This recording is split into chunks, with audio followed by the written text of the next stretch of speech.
Assalamualaikum warahmatullahi wabarakatuh. Welcome back to my video.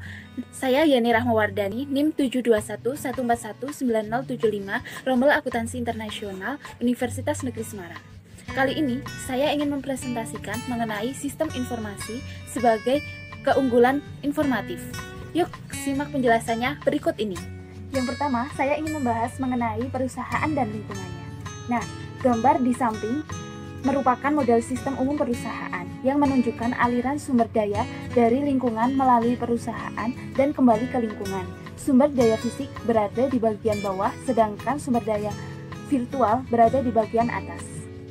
Ada 4 aliran sumber daya fisik. Yang pertama tenaga kerja, bahan baku, mesin, dan uang. Nah, di sini pegawai dipekerjakan oleh perusahaan dan diubah ke tingkat keahlian yang lebih tinggi melalui pelatihan dan pengalaman, dan pada akhirnya akan meninggalkan perusahaan. Sedangkan bahan baku dibeli oleh perusahaan dalam bentuk input mentah dan diubah menjadi barang jadi yang kemudian akan dijual ke customer.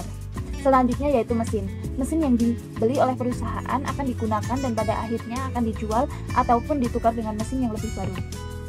Dan yang terakhir yaitu uang. Uang yang masuk ke perusahaan dari penjualan, investasi, dan peminjaman akan berubah menjadi pembayaran pajak maupun pembagian saham. Nah, selanjutnya yaitu aliran sumber daya virtual, yaitu aliran dua arah, data, dan informasi yang menghubungkan perusahaan dengan lingkungannya. Selanjutnya yaitu mekanisme pengendalian perusahaan. Nah, unsur yang memungkinkan perusahaan untuk mengendalikan operasinya sendiri ada 3. Yang pertama yaitu standar kinerja yang harus dipenuhi perusahaan untuk mencapai tujuannya secara keseluruhan.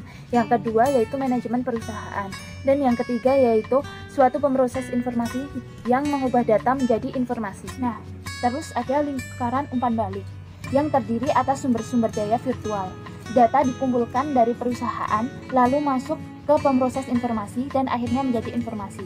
Informasi ini kemudian dibagikan kepada manajer yang akan melakukan pengambilan keputusan dan yang akan mempengaruhi perubahan-perubahan yang dibutuhkan pada sistem fisik.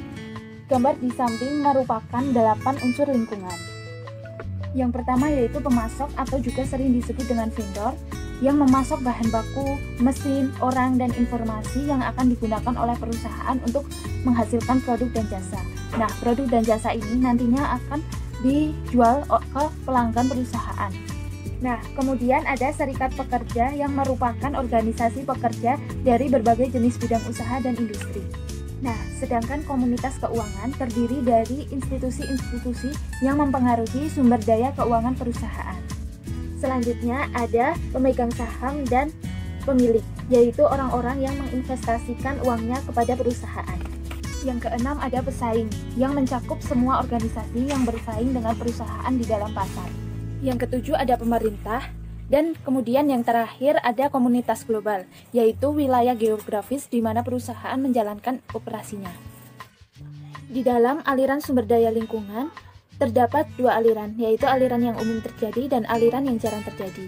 Aliran yang umum terjadi yaitu aliran informasi dari pelanggan, aliran bahan baku pada pelanggan, aliran uang ke pemegang saham, dan juga aliran bahan baku dari para pemasok. Sedangkan aliran yang jarang terjadi ada 3, yaitu aliran uang dari pemerintah, aliran pengembalian barang dagangan, dan juga aliran pegawai kepada pesaing. Nah, kemudian saya ingin membahas mengenai manajemen rantai pasokan. Ada 9 aktivitas dalam manajemen rantai pasokan.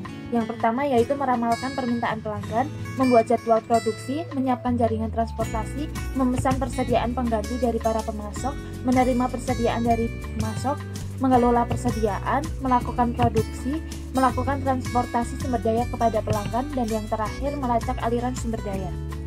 Sumber daya yang mengalir melalui rantai pasokan dapat dilacak secara elektronik, langkah demi langkah.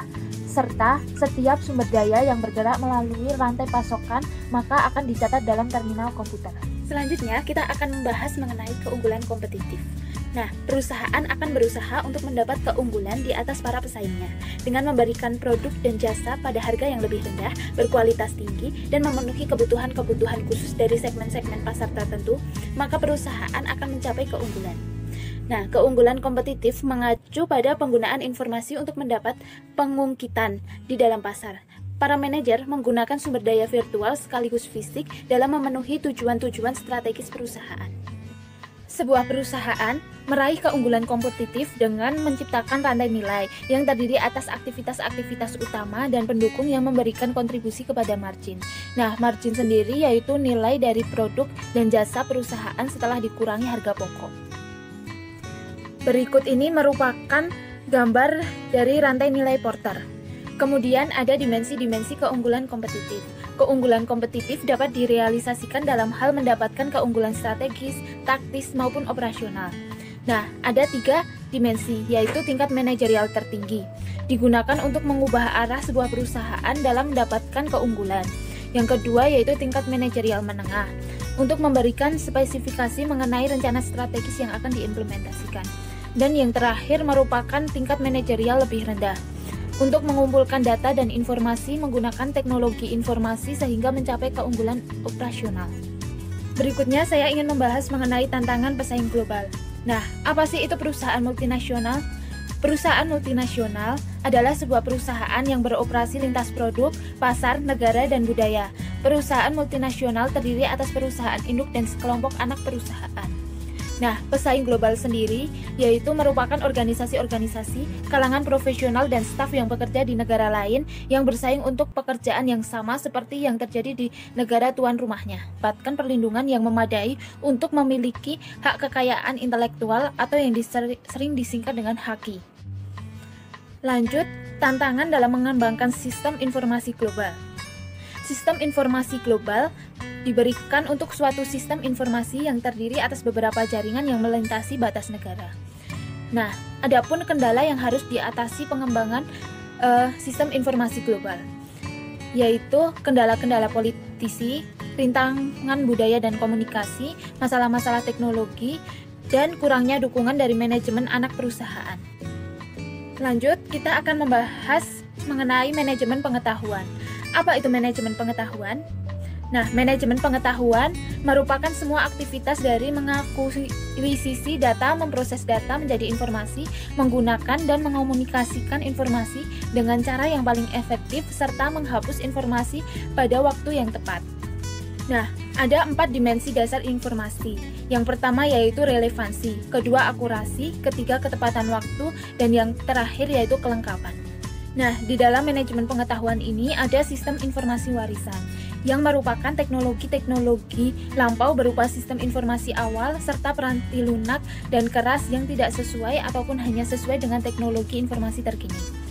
Masalah dalam mengubah data warisan adalah bahwa data warisan tidak tersedia dalam format digital. Beberapa warisan dapat tersedia dalam buku cetakan kertas maupun sebagai gambar. Nah, kemudian ada manajemen gambar. Terdapat peranti lunak komputer khusus yang akan menerjemahkan gambar, data teks, dan numerik menjadi sebuah file pengolah data. Foto-foto digital dari cetakan dapat disimpan sebagai file-file komputer yang dapat dijadikan referensi oleh sistem informasi perusahaan saat ini. Nah, yang terakhir kita akan membahas mengenai perencanaan strategis untuk sumber daya informasi. Pengembangan rencana strategi secara paralel bagi layanan informasi dan perusahaan sehingga rencana perusahaan akan mencerminkan dukungan yang akan diberikan oleh layanan informasi. Rencana layanan informasi akan mencerminkan permintaan dukungan sistem di masa mendatang. Perusahaan mengorganisasikan para eksekutifnya ke dalam suatu komite eksekutif. Kelompok ini biasanya akan bertanggung jawab atas perencanaan strategis bagi keseluruhan perusahaan. Pada tingkat yang minimum, komite ini sekaligus menentukan rencana bisnis strategis organisasi. Kemudian ada rencana-rencana strategis untuk area bisnis. Nah, sebuah perusahaan memiliki komitmen pada perencanaan strategis. Perusahaan melihat adanya kebutuhan bagi masing-masing area bisnis untuk mengembangkan rencana strategisnya, yang mana era-era bisnis harus bekerja sama dalam mengembangkan rencana strategisnya. Rencana area bisnis ini akan merinci bagaimana area-area tersebut akan mendukung setiap usaha yang dilakukan dalam mencapai sasaran strategisnya. Oke, mungkin cukup sekian presentasi dari saya. Apabila ada kurang dan lebihnya, saya mohon maaf. See you on the next video. Wassalamualaikum warahmatullahi wabarakatuh.